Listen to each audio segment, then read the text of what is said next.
Okay, so now we will come to the another fault, strike slip fault. इसमें हम लोग ज़्यादा time waste नहीं करेंगे, ठीक है. जस्ट जो इम्पोर्टेंट चीज जो जैम में आता है या फिर गेट में आता है या फिर नेट में आता है, कॉम्पिटिटिव एग्जाम्स में जो आते हैं, जस्ट उतना ही हम लोग पढ़ेंगे, ठीक है. सो suppose this is a normal fault. Okay, these two are normal fault which are joined by a transfer fault. Okay, means joined by a fault. So this type of fault is called transfer fault. Okay, means in a volume of rock or in a large scale region, suppose two normal faults are joining or the displacement are transferring from one to another. So here you can see another fault has been generated which the movement direction is something like that. Okay, so this type is called transverse fault, which is also written here. It's a strike slip fault which transfer distance from one fault to another. Okay, this is not important. अब ये सब बाद में थोड़ा देख लेना. Okay, so जो main चीज है इधर मैं उसमें डायरेक्टली जाता हूँ, ठीक है. तो suppose this is a fault surface. Okay, this is the fault surface and हम लोग क्या पढ़ चुके थे अभी तक कि जो हम लोग फॉल्ट सरफेस और फॉल्ट प्लेन हम लोग ड्रॉ करते थे, it's something like a straight line, right. कि this is the fault plane, तो the fault will move along the fault plane something like that. Okay, like for example ऐसा था, फिर वो फॉल्ट प्लेन जो था उसको लेके it's move something like that, ऐसा रहे. बट कभी कभी तो ऐसा भी हो सकता है कि fault plane, suppose this is the volume of the rock and the fault plane is something like curved. Okay, something like that. The fault plane is something like that. Okay, so अगर ऐसा situation होता है, so this suppose here एक strike slip generate होता है, ठीक है. Suppose this floor plane में एक स्ट्राइक स्लिप जनरेट होता है, तो यू ऑल नो कि स्ट्राइक स्लिप अगर होता है so it must be something like that. Okay, so it's always be parallel but in the opposite direction, है ना. It's clear. This is called strike slip fault. अगर ऐसा होता है तो just think about this curve portion. Okay, इसमें क्या होगा, ठीक है. सो यू कैन सी कि एज इधर जो स्ट्रेस डायरेक्शन है is something like that. So for this bent region I am just considering this region, okay, for now. So as this is the direction, like the compression of the stress direction is something like that, so it will generate stress like that.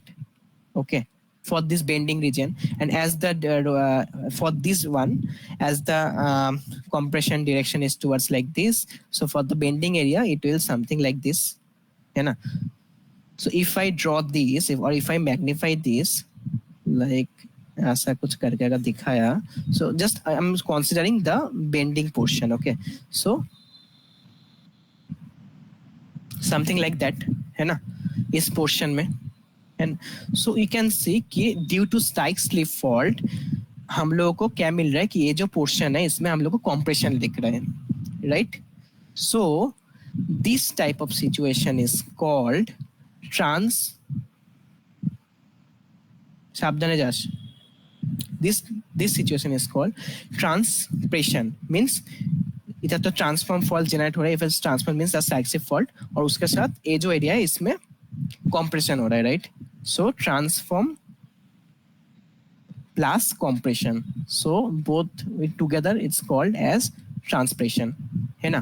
Now think कि अगर इधर compression होता है, so it will create something like reverse fault. We all know कि जब extension होता है, सो extension के लिए क्या होता है कि इट जनरेट्स नॉर्मल फॉल्ट, और अगर किस जगह में compression होता है, so it will generate reverse fault, है ना.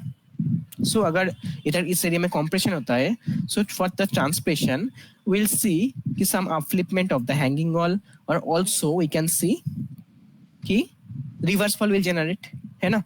सो अगर इस पार्ट को और इस पोर्शन को अगर हम लोग क्रॉस सेक्शन व्यू देखें, so how it will look like, it will look like something like that, है ना. कि this is the previous thing and this is the bending portion. which now the hanging wall has moved upward due to the compression, right? So this type of structure which is created due to transpression is called positive flower structure. Also ये term आप थोड़ा याद में रखना, क्योंकि कभी कभी questions आता है, किसी कोई भी जगह में आ सकता है, ट्रांसप्रेशन और पॉजिटिव फ्लावर स्ट्रक्चर और प्लांटी स्ट्रक्चर और shutter ridge, because you can say ridge is generated, so it's also called shutter ridge, है ना, or mountain, something, anything can be generated. Okay, and another situation क्या हो सकता है कि suppose this is a fault plane, something like that. Okay, but the direction is now this, like I have just changed opposite the previous direction. Okay, previously it was something like that, now I have just changed the direction. Okay, now अगर ऐसा होता है, so we are already focusing on the same area, on this bending area. So इसमें क्या होगा कि for this part it's something like that, it's for this part it's something like that, है ना. Now अगर इसको हम मैग्नीफाई करके देखें तो हम लोग को क्या मिलेगा इधर, कि इधर हम लोग को कुछ बेसिन जैसा कुछ मिलेगा, है ना. मीन्स क्या मैं बताना चाहता हूँ कि it can be some basin और some pull apart structure, means some depression, right, some like you can understand कि दो जगह में ऐसा कुछ एक्सटेंशन होता है तो नॉर्मल फॉल विल जनरेट, है ना, तो वो जगह थोड़ा नीचे बैठ जाएगा अगर एक्सटेंशन होता है, so it will create some basin और pull apart structure. This is called as transform fault is going on, and due to this extension happens in the curve area, है ना. So we can call it together as trans tension. Okay, so now अगर इसको हम लोग थोड़ा cross section view में देखें तो how it will look like, it will look like something like that. It was previously there, now due to the extension the hanging wall will move towards the downward direction. Okay, so this type of geometry is called negative flower structure. So it happens due to trans tension. Everything is written here. Okay, just concept समझ लो, बाकी तो notes इधर है ही, और जो notes में भेजूंगा उसमें सब कुछ मेंशन किया होगा, ठीक है. जस्ट कॉन्सेप्ट समझ लो, ट्रांसटेंशन क्यों हुआ, ट्रांसप्रेशन क्यों हुआ, any questions you can ask.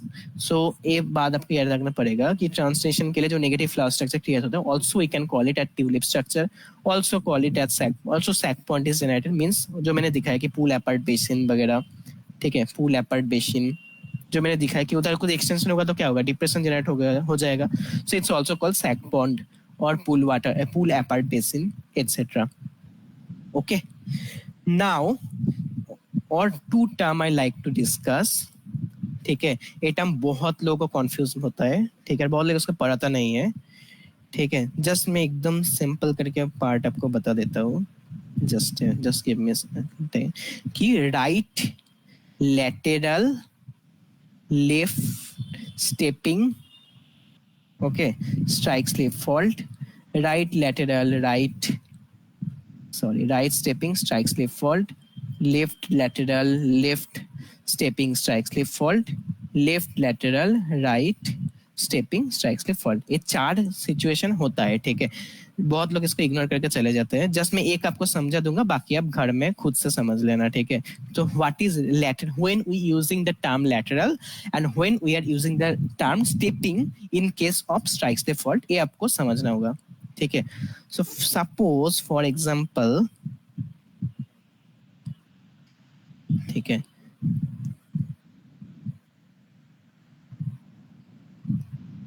For example this is a fault plane. Okay, पहले मैंने ऐसे ड्रॉ किया था, ठीक है, ऐसा भी चलेगा, ऐसे ड्रॉ किया था कुछ, अभी मैं उसको ही थोड़ा हॉरिजॉन्टल करके ड्रॉ कर रहा हूँ, ठीक है, और कुछ नहीं. यू कैन, अब चाहते हो तो ऐसे भी आप समझ सकते हो, सेम ही चीज है, जस्ट मैं उसका ओरिएंटेशन चेंज किया थोड़ा, nothing else. Okay, suppose this is the direction, okay, this is the fault plane, this is the direction of the compressive stress or everything you can say.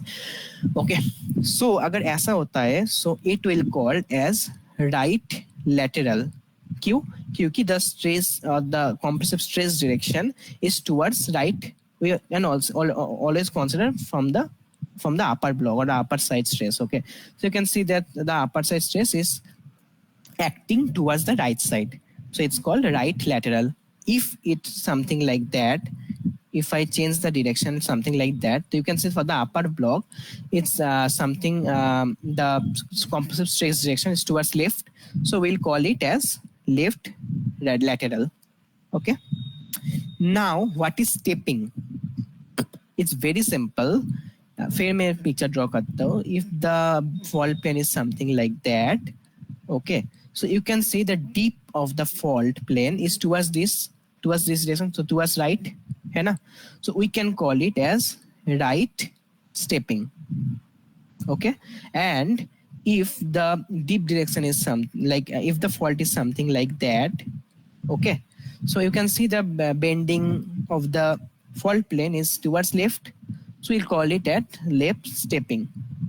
Right now I'm just one figure I like to mention, so you have to tell me कि ये क्या है. Suppose something like that, okay, and this is the stress direction. So what will we call this strike slip fault? Dhruvo or Joya, anyone? Any idea? गलत भी हो तब भी बताओ. Just two कौन सा है आपको बताना है कि what will be the lateral and what will be the stepping. Is it right lateral or left lateral, or is it right stepping or left stepping? Just two things you have to say. ठीक है, ऐसे ही question आएगा, इससे ज्यादा नहीं आएगा. बताओ ध्रुवो. Question थोड़ा सा रिपीट. क्वेश्चन यही है कि suppose this is a fault plane, जैसे कि मैंने बताया. ठीक है, अभी this is the compression direction. Okay, suppose strike slip जो हुआ है उसका जो डायरेक्शन है, ठीक है, वो थोड़ा ऐसा है. So this here it will generate some strike slip. Okay, and also ऐसा अगर हुआ है तो ये जो बेंडिंग पोर्शन है इसमें कॉम्प्रेशन होगा. राइट, यू कैन सी, है ना? So it's called transpression. But अगर मैं बात करूं कि what is the type of strike slip fault, is it a right lateral strike slip fault और left lateral strike slip fault? So what will be the answer? So you can always say कि as you can see that if this is the fault plane and this is the stress direction, you can see the stress is towards right, है ना? For the upper block, stress is towards right, so it will be right lateral. Lateral means कि जो like strike slip का जो movement या फिर जो stress direction है, ठीक है, it's toward which direction? It's towards right or towards left? So you can see in this picture कि जो stress direction है it's towards right, है ना? So you'll call it as right lateral. And also if we check the fault plane bending, the bending is also towards right, so we'll call it as right stepping. So it will be right lateral right stepping strike slip fault. ये concept में बहुत लोगों का issue होता है, ठीक है, क्या होता है, but I think it's clear for you. You want to try another? Just two things you have to check कि जैसे कि अगर मैं ऐसे लिख देता हूँ, ठीक है, और नहीं जाऊंगा, this is the last one. अगर ऐसा होता है, ठीक है, ऐसा कुछ होता है fold, like this, suppose this is the fault plane which is curving like this, and this is the direction of the compression, or this is the movement direction of the strike slip fault. Then what will be the type of strike slip fault? So जैसे कि आप देख पा रहे हो कि if this is the movement of the strike slip fault direction, so it's toward right, so it will be again right lateral. And as we can see कि fault bending is towards left, so it will be left stepping. So this is the stepping, it's dipping towards left, so the left stepping. And this is the lateral, means the movement direction is towards right, so right lateral left stepping strike slip fault. ऐसे आपको समझना होगा, ठीक है. Stepping मतलब bending, की fault का bending किस डायरेक्शन में है, एंड लेटरल हम लोग यूज करते हैं जो मूवमेंट डायरेक्शन जिस डायरेक्शन में होता है. ऐसे करके हम लोग इसका नेमिंग करते हैं. ऐसा क्वेश्चंस आते हैं एग्जाम में, ठीक है. That's it. Is it clear? हाँ भैया. Okay fine. तो अभी हम लोग मूव करेंगे थोड़ा बहुत अभी हम लोगों का फॉल्ट का पार्ट खत्म हो गया, ठीक है, और कुछ नहीं रहता है फॉल्ट का अभी। एक पार्ट जो मैंने शांतनु मिश्रो का यूट्यूब का जो वीडियोस रहता है उधर का एक पीपीटी का स्नैपशॉट लिया है, ठीक है। तो वो पार्ट मेरे को अच्छा लगा कि कैसे हम लोग फॉल्ट्स को फील्ड में पहचानते हैं, जो ऑलरेडी हम लोग डिस्कस कर चुके हैं, तो मैं इसको डिटेल्स में नहीं जाऊंगा, जस्ट खुद से ये बाद में देख लेना, ठीक है। स्लिक एंड साइड वगैरह आई थिंक सब कुछ टर्म अभी आपको कवर्ड है। फॉल्ट का आई थिंक एक भी टर्म हम लोगों ने लाइक नहीं छोड़ा है, ठीक है। सब कुछ हम लोग आई थिंक कवर किए थे, जितना हम लोगों को चाहिए जैम के लिए, ओके। और मैं आपको सजेस्ट करूंगा कि वो नीलॉय भैया का जो बुक्स है उससे थोड़ा देखते देखते जाओ। आई थिंक डोंट थिंक कि एक भी क्वेश्चन आपको अभी रुकना चाहिए। Okay, now we'll come to the another part which is the fracture and joints, ठीक है। इससे आई डोंट थिंक ज्यादा क्वेश्चंस आता है, जस्ट एकदम जो बेसिक चीज होता है जो आ सकता है एग्जाम में, जस्ट उतना पार्ट ही हम लोग कवर करेंगे, ठीक है। इतना डिटेल्स में हम लोग नहीं पढ़ेंगे, इसलिए मैंने इससे ज्यादा फोकस नहीं किया, ठीक है। जितना चाहिए, जितना मैं पढ़ाऊंगा क्लास में, जस्ट उतना ही आपको याद रखना पड़ेगा, दैट्स इट। मैंने पूरा एकदम शॉर्ट एंड क्रिस्प कर दिया ताकि आपको पूरा भी, जैसे कि आप बता रहे थे कि आपको टाइम नहीं मिल रहा है, आपका सेमेस्टर एग्जाम चल रहा है, तो हम लोग ऐसे ही कोर्स को मैंने ऐसे सजाया कोर्स को ताकि जो जो मैं क्लास में कवर करूंगा वही जस्ट आप बाद में देख के चले जाओगे। तो आई डोंट थिंक कि आपको कुछ डाउट होने वाला है। आपको देख उस टाइम पता चलेगा कि हाँ ये तो पढ़ा था, ये तो पढ़ा था, सब कॉन्सेप्ट आपको पता है। Just what you have to do self study, and जैसे कि हम लोग गाइड करते हैं ऐसे आपको जस्ट पढ़ना होगा, as simple as that. Okay, so we'll come to the concept of fracture and joints. So पहले हम लोग स्टार्ट करते हैं फ्रैक्चर से, कि फ्रैक्चर क्या होता है, कि इट्स ऑलरेडी रिटन हियर, उसका डिस्क्रिप्शन में नहीं जाऊंगा, कि fracture produced when the stress exceeds a critical limit. What is critical limit, कि कोई जिस मटेरियल या फिर जिस रॉक के ऊपर फ्रैक्चर जनरेट हो रहा है उसका रप्चर स्ट्रेंथ और द फेलियर पॉइंट कितना है, तो वो हम लोग कैसे डिसाइड करते हैं। Will come into that in the stress strain portion in the Mohr diagram will use. So Subhajit will take care of that part. So अभी के लिए जब इतना ही समझो कि एक रॉक का जो रप्चर लिमिट होता है उसको अगर एक्सिट कर जाता है, फ्रैक्चर जो कॉम्प्रेसिव स्ट्रेस होता है वो अगर किसी मटेरियल का स्ट्रेंथ को एक्सिट कर जाता है, then it will produce fracture, okay, and this fracture will always produce parallel to the maximum compressive stress and perpendicular to the minimum compressive stress. We'll come into that, just इतना ही, okay. Now fracture 3 type का होता है, mode 1, mode 2, mode 3। If fracture का lecture हो चुका होगा college में तो आई थिंक ये सब आपको पता ही होगा। जस्ट मैं आपको एक रिवीजन दे देता हूँ, या फिर आपको नहीं पता है तो एकदम शॉर्ट में आपको बता देता हूँ कि what is mode 1, mode 2, mode 3। आपको याद रखना पड़ेगा, mode 1 fracture is also called as opening mode, okay. Mode 2 is also called sliding mode and mode 3 is called tearing mode. ये आपको याद में रखना पड़ेगा, ठीक है। अभी क्या होगा कि what is mode 1 fracture, you can say it's already drawn in this picture, कि suppose this is a volume of rock and due to compressive stress a fracture plane has been generated which is marked as this plane, है ना। सो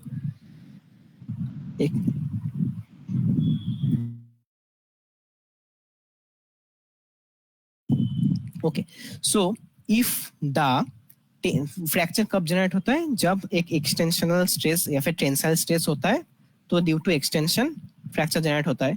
सो when the tensile stress is perpendicular to the plane of the crack, so you can see कि fracture plane के अगर perpendicularly हम लोगों का stress काम करता है, the tensile stress is perpendicular to the fracture plane, we will call it as mode 1 fracture. ये आपको याद रखना पड़ेगा, इसमें से क्वेश्चंस आता है, ठीक है। What is mode 2, mode 2 is also called as sliding. You can also understand the concept by hearing the name as sliding, कि इसमें क्या हो सकता है। You can see it's also mark the extent stress direction. So इसमें क्या होता है कि पहले हम लोग दिखा था कि टेंसाइल स्ट्रेस की वजह से ये मोड 1 फ्रैक्चर क्रिएट होता है, ठीक है, which is perpendicular to the fracture plane. But mode 2 and mode 3 fracture are caused due to shear stress. ये पार्ट पहले आप याद में रखो कि mode 1 is caused due to tensile. I don't know it's visible or not. Tensile stress. Okay, it's caused due to tensile stress. But mode 2 and mode 3 are caused due to shear stress. Okay. Now, mode 1 तो आपको पता चल गया कि perpendicular काम करेगा extensional stress, so it will create mode 1 fracture. Mode 2 के लिए क्या होगा कि shear stress will act parallel to the fracture plane. You can see if this is the fracture plane again, so it will be the direction of shear stress acting on the block. So we'll call it as mode 2. For mode 3, what we can see ki it's the displacement direction is something like that. Okay, so again this is a shear stress, but it's acting parallel to the plane of the crack. So again this is the fracture plane, so you can see the shear stress is acting parallel to it, है ना. But what's the difference here? अब तो अभी मेरे को पता भैया दो मोड 2 में भी तो यही हुआ था कि मोड 2 में shear stress also parallel to the plane of the crack और द फ्रैक्चर प्लेन, एंड इधर भी आपने वही बताया कि shear stress is acting parallel to the fracture plane, right? But what's the difference? The difference is this word, okay? Ki in mode 2 fracture, the shear stress direction is perpendicular to the crack front. You can see ki crack is generated from like subsurface, something from here, okay? And it's propagating in this direction, okay? So if this is the crack front, then you can see कि shear stress is perpendicular to the crack front. Whether in this case, again this is the crack front, है ना? This is called the crack front because इधर ही कई subsurface में एक crack fast generate होता है, फिर it will propagates in this direction. The crack front it propagates in this direction. So that's why the crack is generated and exposed to the surface. Okay, so you can see कि the shear stress direction is parallel to the crack front, है ना.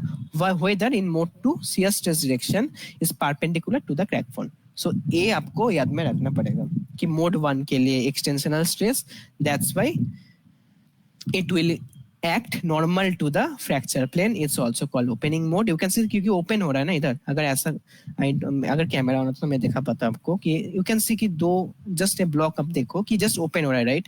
ऐसा करके I think आप ये visualize कर सकते हैं, ये block इधर जा रहा है, ये block इधर जा रहा है इधर से, so it will opening, right? So it's called open mode. And for mode 2 shear stress is parallel to the fracture plane but perpendicular to the crack front, and for the mode 3 it's parallel to the fracture plane as well as the crack front. So this is mode 3. okay, ये आपको याद में रखना पड़ेगा.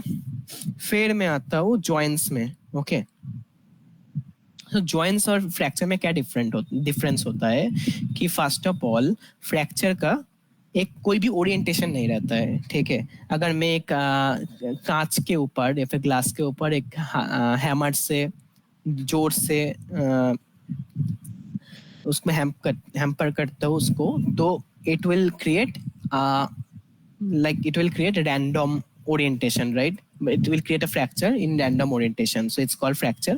But जब fracture का कुछ particular orientation रहता है, then it will called as joint. So you can also see the definition of joints. The joints are defined as a fracture surface along which the movement is negligibly small. Okay, so it's also a scale dependent factor, है ना. So ये part आपको याद रखना पड़ेगा. Then we'll come to a PPT जहाँ से आप लोग I suggest कि इस स्लाइड से आप लोग पढ़ सकते हो. स्लाइड क्या बोलते हैं, ये जो जॉइंट का पोर्शन है इसको मैं आपके साथ शेयर भी कर दूंगा. ये लेट मी चेक जॉइंट, या I think this one. Okay, so मैं आपको एक ओवरऑल आइडिया देता हूँ जॉइंट का, फिर आपको खुद से पार्ट पढ़ना होगा, ठीक है. ओके, सो जॉइंट का जो इंट्रोडक्शन वगैरह है वो आप खुद से देख लेना कि जॉइंट मैंने बता दिया जो बेसिक कॉन्सेप्ट्स है कि joint is a fracture with a perfect orientation. Okay, उसका ओरिएंटेशन अभी ऐसा भी होता है कि जॉइंट का कुछ ओरिएंटेशन नहीं रहता है, तो क्या होता है मैं आता हूँ अभी उसमें, ठीक है. तो पहले तो ये दो टर्म आपको अच्छे से पढ़ना होगा कि what is, just a minute, अरे यार, so what is joint zone and what is joint system? So what is joint zone or joint set, we can also call it as joint set. Okay, so what is joint set? Joint set means suppose we can find a single set of joint which are in a particular orientation in a volume of rock. Okay, so what is also written here, ki joint that share a similar orientation in the same area, we call it as joint set. But अगर ऐसा होता है कि in a same volume of rock we have more than one set of joint, you can see it's a set and it's another set which are intersecting for this volume of rock. So this type of set or this type of system is called joint system. Means what happened ki joint set means a single set of joint in a volume of rock.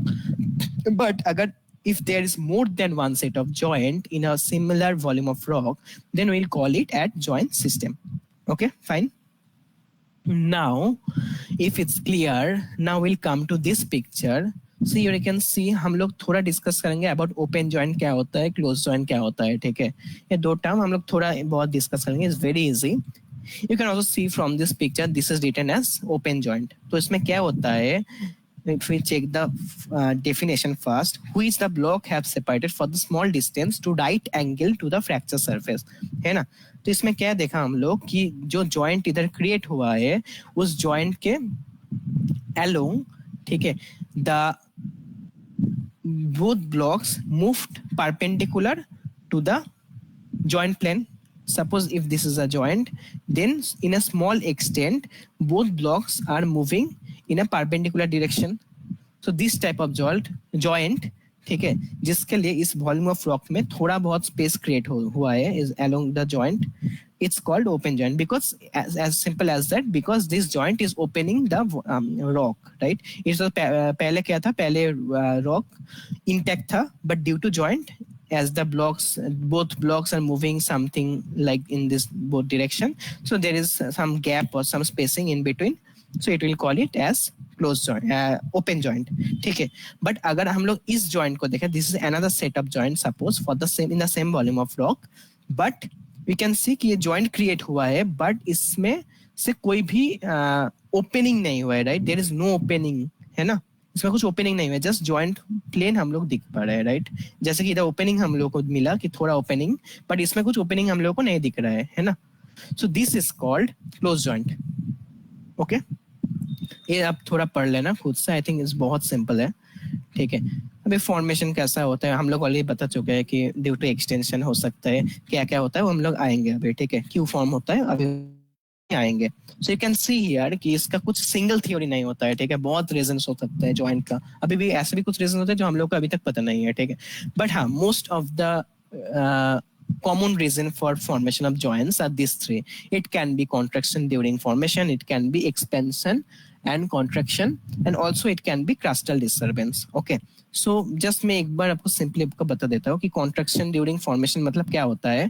कि suppose एक igneous rock, जब magma से एक igneous rock create होता है तो पहले क्या होता है, उसका टेम्परेचर बहुत ज्यादा रहता है, बट जब उसका अपलिफ्टमेंट होता है सरफेस में तो क्या होता है कि उसका टेम्परेचर थोड़ा कम हो जाता है ना.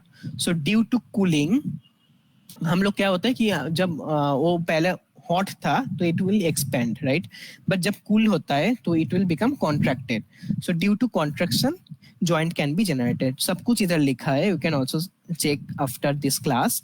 Okay, then expansion and contraction. Expansion and contraction I don't know आप लोग फील्ड में गया है ना, आई थिंक आप लोग फील्ड में गया होगा. तो अगर आप लोग माइथन में फील्ड में जाते हो तो हम लोग उधर देखे थे कुछ एक्सफोलिएशन वगैरह, ठीक है. सो वो क्या होता था कि due to continuous heating and cooling क्या होता था कि उसका जो आउटर लेयर होता था रॉक्स का वो थोड़ा थोड़ा करके निकल जाता था, ठीक है. ड्यू टू लाइक अगर कॉन्टिन्यूअस हीटिंग एंड कूलिंग हो जाता है तो ड्यू टू दिस रीजन वो थोड़ा, मैं आपको पिक्चर्स भी दिखा देता हूँ, एक मिनट इसमें अगर होगा. आई थिंक पिक्चर्स मेरे को तो नहीं मिल रहा है अभी तक. देखो ये वाला something like that. This is also called onion scale weathering. Okay, ये क्यों होता है? ड्यू टू कॉन्टिन्यूअस और due to rapid heating and cooling. Okay, due to that हम लोग उसका भी डिटेल्स में आएंगे बाकी क्लास में, बट फॉर नाउ आप इतना याद में रखो कि exfoliation is an example. This is also called exfoliation और onion skin weathering, something like that. Okay, इतना ही. Now if we come for the crustal disturbance, so fold और fault create करने के लिए क्या होता है कि जैसे कि मैंने बताया कि अगर हम लोग स्ट्रेस लाइक कुछ डिफॉर्म अनडिफॉर्म टेरेन कुछ होता है, वो अगर ऐसा करके like suppose this is undeform terrain, now due to compression it's become bend. Okay, so क्या होता है कि इसमें थोड़ा किसी किसी जगह में स्ट्रेस रिलीज होता है ड्यू टू बेंडिंग, और किसी किसी जगह में स्ट्रेस जमता है और स्ट्रेस ज्यादा हो जाता है. तो ड्यू टू दिस टेंशन और due to this contraction sometime joint happens. So कैसे होता है मैं आता हूँ उसमें डिटेल्स में आता हूँ मैं, but for now you can see कि दिस इज द क्रास्टल डिस्टर्बेंस के लिए जब फोल्ड या फिर फॉल्ट जनरेट होता है, so sometimes it will release some stress or sometimes it will gather some more stress. So due to some compression or due to some extension, due to creation of this fold or falls, it will create joints. Okay, fine. So now you can see that there are different type of joints present, and just एक classification आप याद में रखना. ठीक है, just मैं आपको एक ओवरऑल व्यू देके आज का क्लास कंप्लीट कर देता हूँ. ठीक है, जस्ट आपको याद में रखना पड़ेगा कि जॉइंट 3 टाइप का होता है. फर्स्ट एक होता है स्पेशियल, एक होता है जियोमेट्रिकली, और एक होता है genesis wise. Okay, so spatially systematic, non systematic, strike dip oblique joint and tensile shear and compression joint. ये आपको याद में रखना पड़ेगा. ठीक है, तो systematic, non systematic joint this are very easy. ठीक है, बट इसमें एक बहुत इंपॉर्टेंट टर्म है जहां से क्वेश्चंस आ सकता है. ठीक है, ये बहुत लाइक वो याद में रखना अपना. ठीक है, what is non systematic? Non systematic मतलब if you check this one you can see कि जॉइंट का orientation is irregular, right? You can see some set of joints but it's arranged irregularly, और इसका स्पेसिंग भी जो है it's not same, है ना? You can see here, there, here, spacing is not same and also orientation is not particular, right? It will call it as non-systematic joints. But what is systematic? You can also guess from the nomenclature itself ki if it's oriented in a particular direction, it's called systematic joint. This is written here. Okay, now this term is very important ki what is dihedral angle. ये term आप थोड़ा याद में रखना. What is dihedral angle? कि suppose कि in a volume of rock this is a set of joint and this is the another set of joint. तो अगर किसी वॉल्यूम ऑफ रॉक में हम लोग को ऐसा 2 सेट ऑफ जॉइंट या फिर मोर देन 2 ऑल्सो हो सकता है, तो अगर फॉर एग्जांपल जनरली हम लोग को 2 सेट ऑफ जॉइंट ही मिलता है, तो अगर ऐसा सिचुएशन होता है, so the angle between this 2 set of joints is called dihedral angle. Okay, you can also see here the angles at which joint sets within a joint system intersect is called dihedral. This is important. Okay, अभी dihedral angle के basis में हम लोग 2 type of joint दिखते हैं. ये सब कुछ आपको चाहिए थोड़ा याद में रखना, ये सब पॉइंट्स को very important. Orthogonal joint and conjugate joint is very easy. Just एक लाइन में आपको याद रखना. ऑर्थोगोनल मीन्स कि अगर डाइहेड्रल एंगल इज 90 डिग्री, ठीक है, means something like that, so it will called orthogonal joint. Okay, so just मैं आपको एक होमवर्क देना चाहता हूँ. थोड़ा आप देख के आना कि कौन सा रॉक में आपको ऑर्थोगोनल जॉइंट मिलता है. ठीक है, अगर आप थोड़ा आप देख के आना कि कौन सा जॉइंट में आपको ऑर्थोगोनल जॉइंट मिलता है, क्योंकि ये क्वेश्चन आ सकता है एग्जाम में. ठीक है, क्योंकि आपको भी कुछ थोड़ा सोचना है, थोड़ा आपको भी कंट्रीब्यूशन चाहिए. ठीक है ना, सब कुछ मैं ही बता दूँ तो कैसे चलेगा, राइट? तो पढ़ना और थोड़ा ये देख के आना कि ऑर्थोगोनल जॉइंट किस रॉक में मिलता है. Okay, fine. अगर same the dihedral angle is something like that which is shown in the figure, something like 30 to 60 degree, then it will call it as conjugate joint sets. Fine. Okay, ये थोड़ा आप याद में रखना. Now we will come to the based on the geometric classification. It's also very easy. इसमें कुछ ज्यादा पढ़ने का नहीं है. सब if I just check the figure, बाकी आप डिस्क्रिप्शन पढ़ लेना, सेम ही चीज लिखा होगा. Suppose this is a bed और दिस इज अ रॉक, और बेड रॉक और वॉल्यूम रॉक कोई भी बताओ. ठीक है, सो यू कैन सी कि it's dipping towards this direction. So this is the deep of the bed, और दिस इज द फोल्ड कोई बताओ, और this is the strike. Okay, this is a strike and this is a dip. So the joint which is generated parallel to the strike of the bed, it will call it, or strike of the strata or strike of the rock कोई बताओ, it will call it strike joint. Okay, don't say कि strike of the bed, क्योंकि अगर bed का concept आता है तो it will call it a bedding joint. It's also written here कि bedding joint. Okay, some joints may present parallel to the bed planes, so it will call bedding joint. But इधर तो bed नहीं है, just हम लोग को एक rock strata मिल रहा है, something like folded, right. So if the joint is parallel to the strike of the bed, sorry strike of the rock, then we'll call it as strike joint. Okay, and similarly if the joint is parallel to the deep of the bed, अब फिर से मैं bed बता, deep of the rock, then we will call it as deep joint. Okay, same thing is written here. The joints parallel to the deep of the rock, strike of the rock. Oblique means oblique to the rock. Okay, joints is run in a direction that lies between the strike and deep direction of the rock. We call it an oblique joint. Okay, ये चीज आपको याद में रखना पड़ेगा. That's it. Okay, now based on the genesis, the last thing, genesis हम लोग 3 part में इसको डिवाइड करते हैं. One is called due to tensile stress, due to shear joint and due to compression joint. हम लोगों को ये जेनरेट हो सकता है. क्या कब होगा हम लोग एक ही एग्जांपल से आपको समझ रहे हैं. ठीक है, suppose this is a rock previously, now due to compression it will generate some folding like that. So first of all आपको ये समझना होगा कि अगर एक फोल्ड जनरेट होता है, ऐसा कुछ अनडिफॉर्म टेरेन से कुछ ऐसा फोल्डेड टेरेन जनरेट होता है, सो ऑलवेज इस फोल्ड का आउटर आर्क में कॉम्प्रेशन होता है, सॉरी एक्सटेंशन होता है. ठीक है, आउटर आर्क में ऑलवेज मैक्सिमम एक्सटेंशन होता है आउटर आर्क में, एंड मैक्सिमम कॉम्प्रेशन होता है उस फोल्ड का inner arc में. You can also see from the picture here, this is the zone of maximum compression and this is the zone of extension.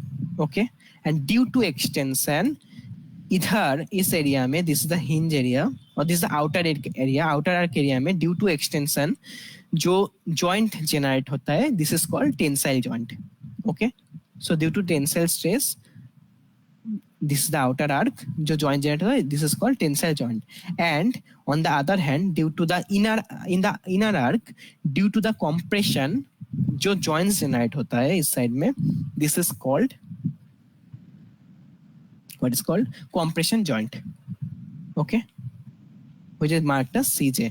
है ना. अगर इसमें ज्यादा compression होता है तो क्या होता है, थोड़ा ऐसा करके तो मार्क्स क्रिएट होगा, या कुछ फ्रैक्चर्स क्रिएट होगा, राइट. अगर आप स्पॉन्ज लेके कुछ करना चाहते हैं उसको, तो स्पॉन्ज को अगर तो आप ज्यादा बेंड कर देते हो तो क्या देखते हो, स्पॉन्ज का जो आउटर पोर्शन है वो थोड़ा धीरे धीरे लाइक टूट जाते हैं, टूटना चालू हो जाते हैं, राइट. तो fast of it will create fracture, और उससे आगे भी आप और भी थोड़ा उसमें स्ट्रेस देते हो तो थोड़ा धीरे धीरे आउटर एक्स से सेपरेट होना चालू हो जाता है, राइट. तो सिमिलर थिंग इसमें अगर थोड़ा और भी ज्यादा स्ट्रेस देते हो तो थोड़ा ऐसा करके ब्रेक कर जाएगा, राइट. सो पहले वो क्रिएट करेगा ऐसा करके कुछ जॉइंट्स या फिर फ्रैक्चर्स.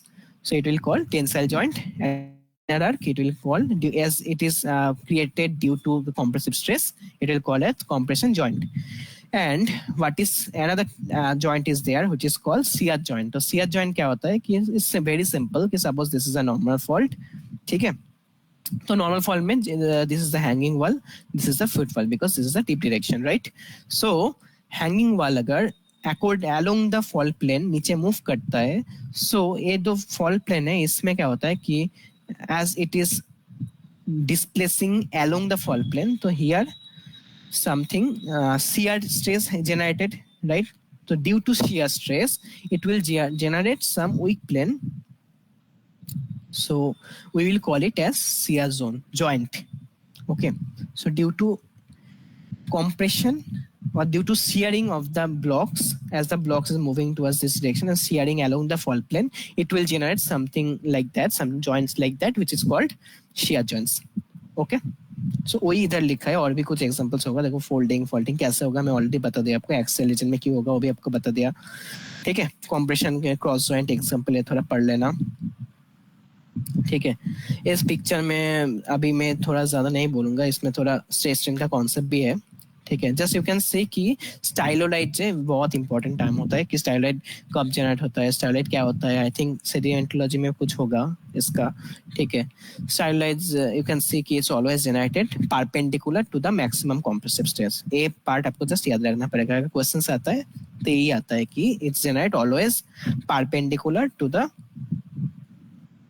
मैक्सिमम कंप्रेसिव स्ट्रेस, है ना. That's it. And shear factor you can see कि shear factor किस एंगल में जनरेट होता है कि जो मैक्सिमम कंप्रेसिव स्ट्रेस होता है उससे लाइक अप्रोक्सीमेटली 30 डिग्री एंगल में ये जो शियर फ्रैक्चर्स होता है वो कॉन्जुगेट शियर फ्रैक्चर्स जेनरेट होता है, right.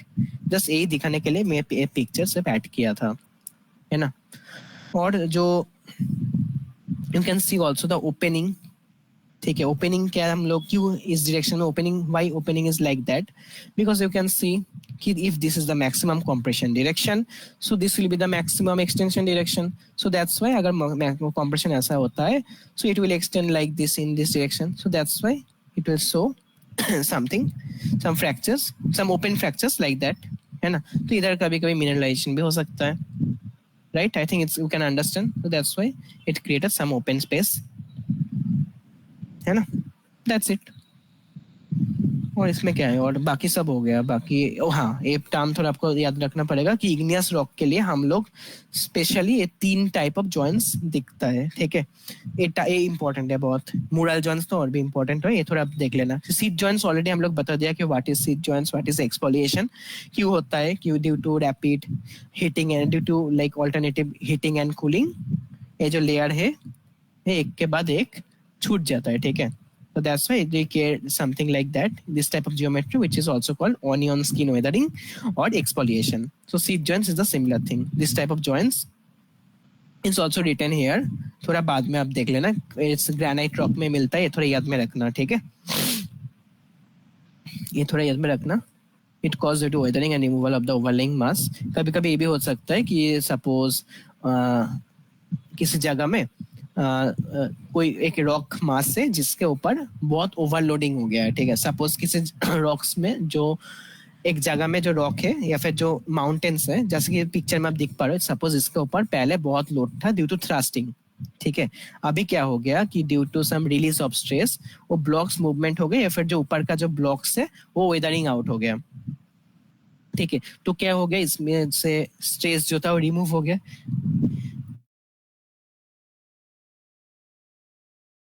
So due to the removal of the stress or due to the unloading, it will create some surface like that which shows like a seat, and we